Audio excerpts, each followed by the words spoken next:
Don't try to blame Kaylin and Kelsey's bad shooting today, but there's a bigger issue we gotta talk about. This was the most unprofessional game of basketball I've ever watched in my life. Like it was 5 stoppages that I could count, and I'm pretty sure it was more than that. That came in the first half from the refs having a shot clock malfunction to Kaylin once again not receiving any screens whatsoever. Nalissa laying a goose egg with 0 points and fell out the rotation in only 8 minutes. Like listen, do I gotta spell it out?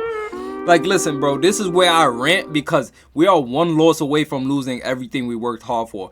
From being 1-8 to clinching a playoff berth, this can't be how we go out. There's no way. If we're gonna go out like that, I'm not gonna let it happen. I'm not gonna act like everything is all dilly dally. I'm gonna speak on what I see. Okay, Christy Size continues to start Nalissa Smith, and it's evidently obvious that she's unplayable. Like it's just the truth. She's unplayable right now against this team. At least she matchup wise, she don't match up with this team. There was literally a play where she doesn't rotate to block her girlfriend DJ Carrington's shot. And we're going to go over that. Kaylin had a bad shooting night, yes, because she's expected to facilitate. She's expected to defend. She's expected to score with no help from Aaliyah on the screens. Like, they had a close-up of Kaylin breathing hard before she missed one of her first 2 free throws. Kaylin Clark is a 90% free throw shooter.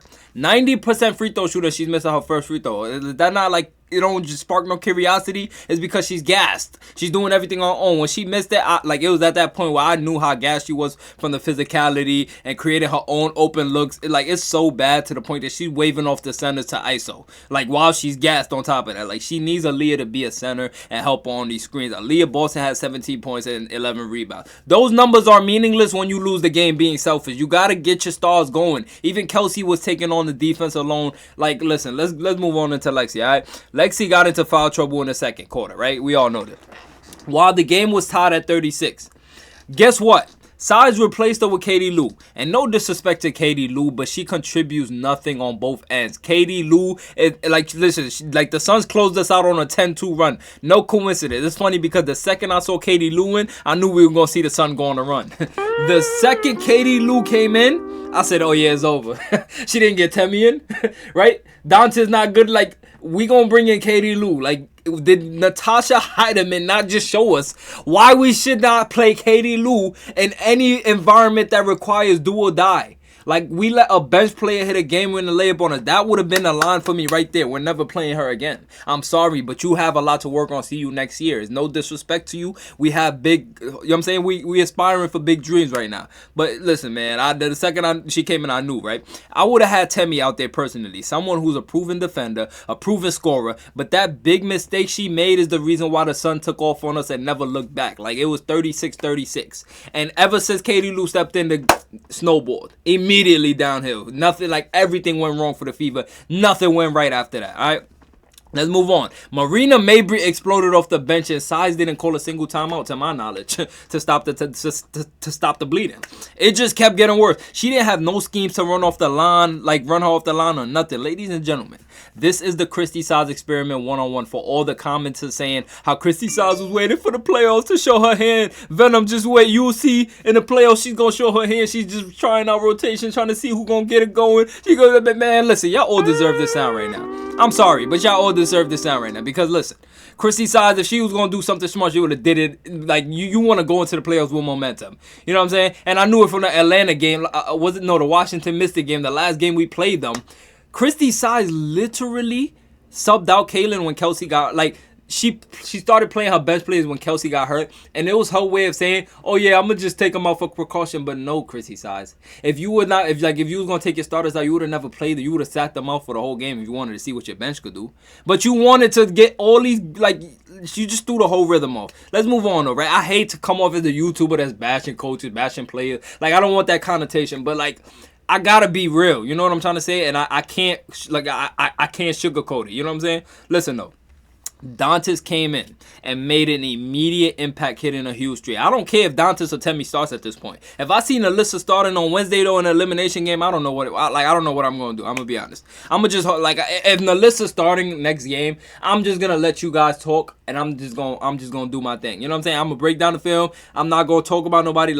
This is gonna be my last game talking I'm just speaking. That's why it's all coming out right now. Because if anything I say after today doesn't get fixed in the next game, I'm just going to take it for what it is and just appreciate the season we had and the girls making it to the playoffs anyway. Because I'm already proud regardless. You know what I'm saying? Don't feel too down. I know it's hard now too because we still got hope. But at the end of the day, we are in the playoffs and Caitlin Clark led us as a rookie. So make some noise for Caitlin. You know what I'm saying? Look, though.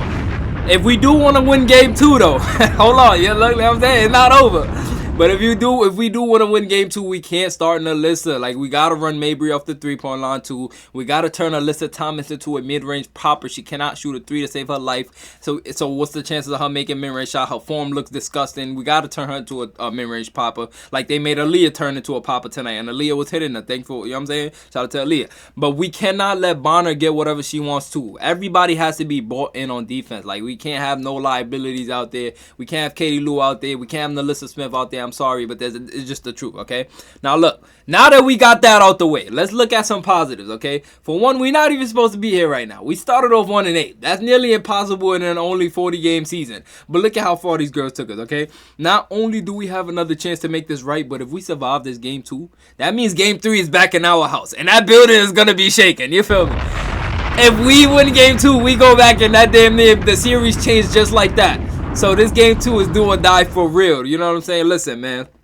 Caitlin won Rookie of the Year, you know what I'm saying? Shout out to Caitlin Clark. She was, and it was unanimous too. That means, for people who don't know what unanimous mean, that means 100% of the votes went to Caitlin. All of the rookie votes went to Caitlin. So shout out to C22. C22. You feel me? Listen, man. Caitlin, she was in the MVP conversations also. So shout out to the girls. And let's break down some film, all right? Now let's get into the film. Listen, Nalissa Smith, you know what I'm saying? I do have a lot of bad stuff to say about Nalissa, but this right here was a great play by Nalissa Smith. Look at this right here. The pass she made to, who was in the corner? Lexi in the corner. Nalissa second chance rebounds, falls out of bounds and spots Lexi in the corner while the defense is sleeping. This is an amazing pass from Nalissa Smith. This actually caught me by surprise that she could make this pass. Nalissa's core vision right here was insane. She finds Lexi in the corner, and Taisha falls and injures herself. Now listen, I know that, you know what I'm saying, I hope that she gets better, and I hope that, you know what I'm saying, it's not that serious and she's available for game 2. But look at how she lands under Lexi. This could have easily been Lexi Hall that was injured and walked off the court because she landed in Lexi landing space. Now, me personally, I think that's karma. I don't think that she did it on purpose, but just not respecting a shooter's landing space.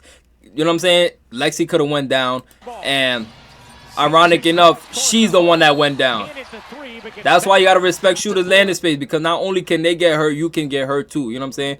Thank God Lexi didn't get hurt, and I hope that she's the girl who did get hurt is doing fine though, all right? Because you're not supposed to wish injuries on nobody. That's anybody who does that low character, you know what I'm saying? That's nasty. Listen though, no take foul being called on Lexi here blew my mind. Look at this right here. She gets tripped on purpose.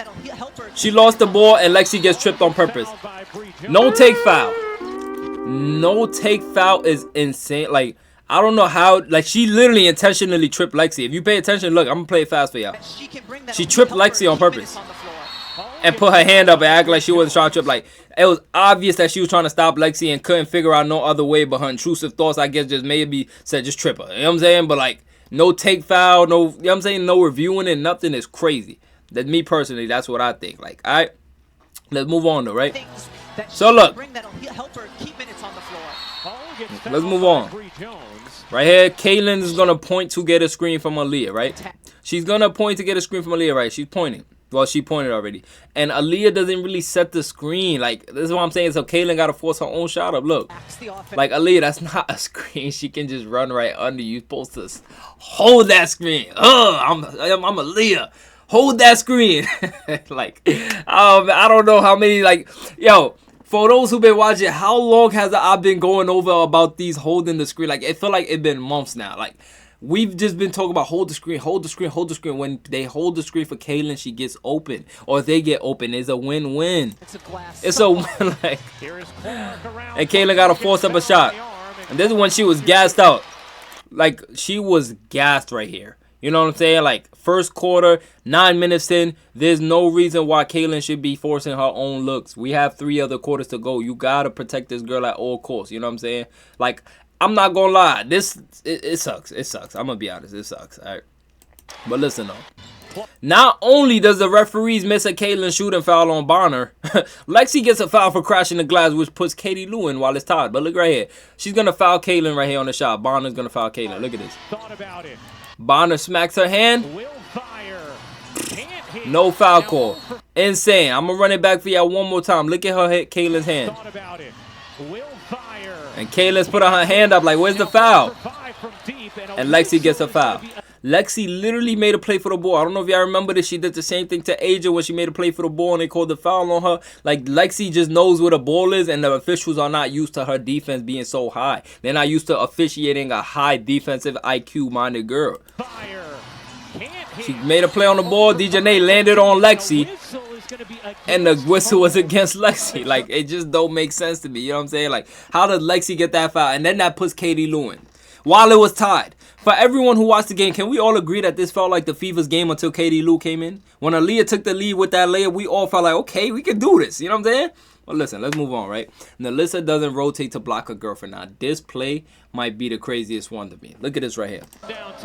DJ attacks the paint. Now, listen, Alyssa Thomas is at the top, like at the wing, damn near, right? Nalissa, you are supposed to close this gap right here, and you and Kelsey can trap her in the base. Force the ball out of DJ's hands. But no. What does Nalissa do? She lets her pass. Lets her pass. Now, listen, me personally, I don't, like, if I'm the coach, like, this is why Nalissa probably played the bench for the rest of the game, because why are you not, like, you just let her go? Like, you know what I'm saying? No sense of urgency. You putting your hands back for what? Kelsey's in front of you. What you scared to touch? Oh, Kelsey's hot. Her back hot. Oh, my God. Kelsey. Like, what are we doing? You know what I'm saying? Like, I don't want to come off as basher, but it's like, what is this, man? She just lets Carrington lay it up. Like, pay attention to this, right? This will only make sense if she was guarding a shooter. Like, you know what I'm saying? You don't want to leave a shooter open. Who's Nalissa supposed to guard right now? Alyssa Thomas. When DJ started driving, where was Alyssa Thomas at? Alyssa Thomas was at the three-point line, right? She's at the three-point line. So immediately, Nalissa, you should be already right here cutting her off, DJ off. You should immediately be right here. Alyssa Thomas is a 5% three-point shooter, career-wise. 5, okay?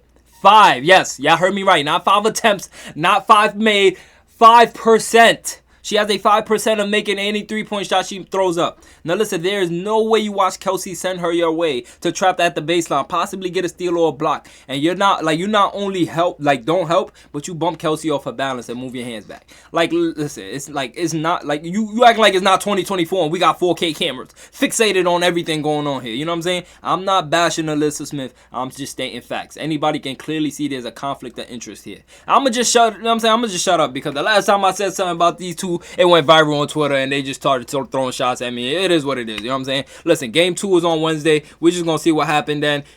Even though we lost, still support your boy Venom. Hit that like button. Hit that sub button. I'm going to see y'all in the next reaction. Let's go, man.